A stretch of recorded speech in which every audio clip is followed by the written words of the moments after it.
Consortium को इस बात के लिए बहुत स्ट्रिक्ट होना पड़ेगा कि जो कोई एनएलयू पेपर बना रहा है, अगर उस एनएलयू के बने हुए पेपर में गलती हुई। नमस्कार दोस्तों, सारा धुआं हट गया, छट गया है ना, कि क्लैट को दोबारा कराओ, रीक्लैट करो या फिर ये कराओ वो कराओ, सब बातें हो गई, हर साल होती हैं।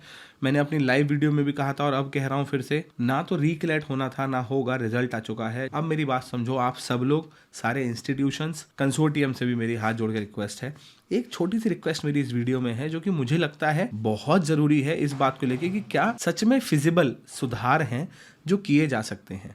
5 पॉइंट बोलूँगा बस मैं, 5 पॉइंट के सुधार हैं जो कि हम नेक्स्ट ईयर के क्लैट में कर सकते हैं, और वो सुधार अगर हो गए तो बहुत अच्छा पेपर हो जाएगा और बच्चा आगे कभी नहीं कहेगा कि कंसोर्टियम और क्लैट अब आर्बिटरी हो गए, कैसा भी पेपर पूछ रहे हैं। बस 5 सुधार हैं। पहले 4 सुधार हैं दोस्तों इन्विजिलेटर से जुड़े हुए, और बस 1 सुधार है पेपर से जुड़ा हुआ। देखिए, पहले 4 सुधार की सबसे पहले जरूरत क्या है समझिए। आप समझिए 2 तरीके का बच्चा है, ये बच्चा ए है, ये बच्चा बी है।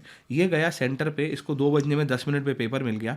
2 बजने में 10 मिनट के बाद इसने आराम से 10 मिनट में अपना सब कुछ भरा। 2 बजे से पेपर शुरू हुआ, इसके इन्विजिलेटर ने इसको कोई परेशान भी नहीं करा। एग्जैक्ट 4 बजे इसका पेपर छूटा, इसको पूरा टाइम मिला। ये दूसरा बच्चा पेपर में गया, इसके इन्विजिलेटर ने पता नहीं किस टेंशन में क्या थे, उन्होंने पेपर ही 2 बजे दिया। अब बच्चे को टाइम कम मिला सारी की सारी इन्फॉर्मेशन भरने के लिए। बीच में जो बच्चों के साथ हुआ, अगर उन्होंने लास्ट शीट पे जिसमें कैलकुलेशन करते हैं, जिसपे लिखा होता है इसको यहाँ से फाड़ लीजिए, अगर फाड़ के कैलकुलेशन करी तो इन्विजिलेटर ने पेपर और कागज ही ले लिया कि मैं सबसे पूछ के आऊंगा क्या चल रहा है।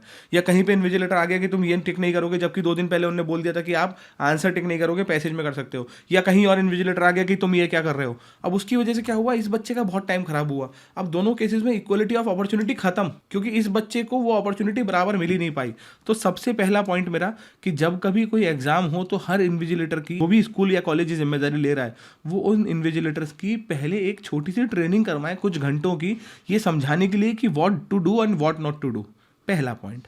दूसरा पॉइंट, अगर बच्चे को इन्विजिलेटर इन्विजिलेट कर सकता है सर एंड मैम, तो क्या बच्चा इस बात का पेपर के बाद फीडबैक नहीं भर सकता कि उसका इन्विजिलेटर कैसा था, सो दैट आपको भी पता पड़े किसने सही काम किया और उन लोगों को भी पता पड़े कि there are some checks and balances over us, कोई हमको भी देख रहा है।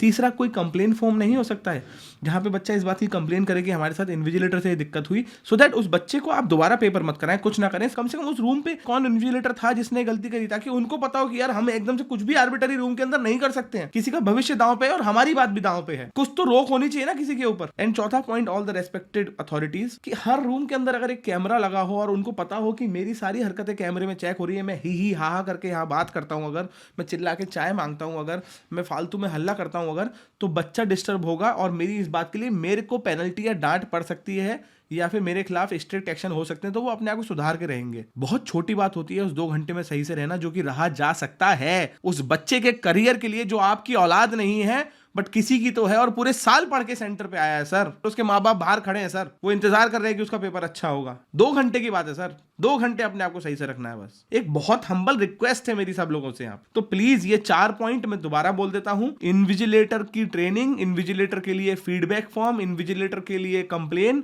एंड साथ में रूम में कैमरा। ये 4 चीजें तो हो गई इन्विजिलेटर की पेपर को सही करने के लिए। और 5वीं चीज है सर बस पेपर की। सर छोटी सी बात है सर, हर साल अलग अलग एनएलयू पेपर बनाता है और हर साल कोई ना कोई समस्या होती है सर। आप एलिट का पेपर देखो सर, कोई गलती नहीं हो रही है। एनएलयू दिल्ली पेपर बना रहा है, हर बार अच्छा हो रहा है सर। बताइए सर, 120 क्वेश्चन बनने थे सर, बस पूरे साल आपने पेपर बनाया, एक पेपर बनाना था आपको पूरे साल में। और कोचिंग वाले सर हर हफ्ते में एक मॉक लेते हैं, उनके में गलती नहीं होती। आपके पास इतने सारे फैकल्टी, 120 क्वेश्चन बनने थे सर बस, उसमें से भी आपने मान लिया कि 4 क्वेश्चन गलत बने, आप 116 से मार्क कर रहे हैं सर। आप समझ रहे हैं, मतलब एक पेपर 1 साल में बनाना है, उसमें भी सर 4 क्वेश्चन गलत हो गए सर, ये कैसे हो सकता है सर? और ये सही कैसे होगा सर? मतलब मेरा तो सजेशन है आपको कि कंसोर्टियम को इस बात के लिए बहुत स्ट्रिक्ट होना पड़ेगा कि जो कोई एनएलयू पेपर बना रहा है, अगर उस एनएलयू के बने हुए पेपर में गलती हुई तो उसको पिनलाइज किया जाएगा, उसके खिलाफ पेनल्टी लगेगी और उसके खिलाफ स्ट्रिक्ट एक्शंस होंगे सर। जब तक किसी के खिलाफ एक्शंस, पेनल्टी और पिनलाइज नहीं होगा सर,